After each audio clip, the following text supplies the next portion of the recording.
இன்று இன்று இருப்போர் நாளை இருப்பதில்லை.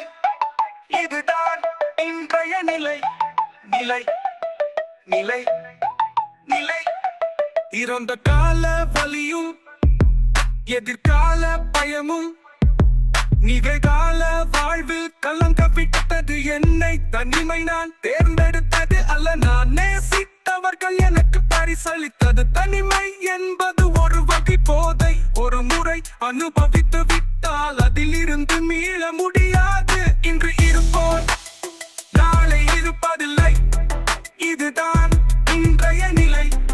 நிலை நிலை நிலை ஒரு போலியான உறவை நேசித்து நாமே நம் மனதை காயப்படுத்திக் கொள்வதை விட தனிமை மேலானது.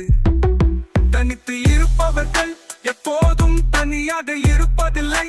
பிடித்த ஒருவரின் நினைவுகளோடு தான் இருப்பார்கள். எவ்வளவுதான் பாசம் வைத்தாலும் அன்பிற்கு இங்கு மதிப்பு இல்லை.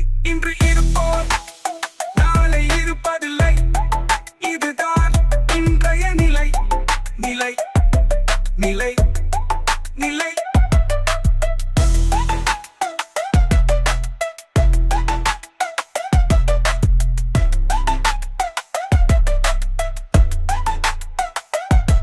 நினைவல்ல என் நிழலும் உயிர் கொள்ளும் அவள் விழி செல்ல. தனித்து நிற்கும் போது தான் தெரிகிறது அது தனிமை மட்டும் தான் நிஜம் என்று. என் காதலும் அநாதை ஆனது நீ என்னை விட்டு சென்ற பின். தனிமை கூட இனிமைதான். இன்று இருப்போர் நாளை இருப்பதில்லை. இதுதான் இன்றைய நிலை. நிலை நிலை நிலை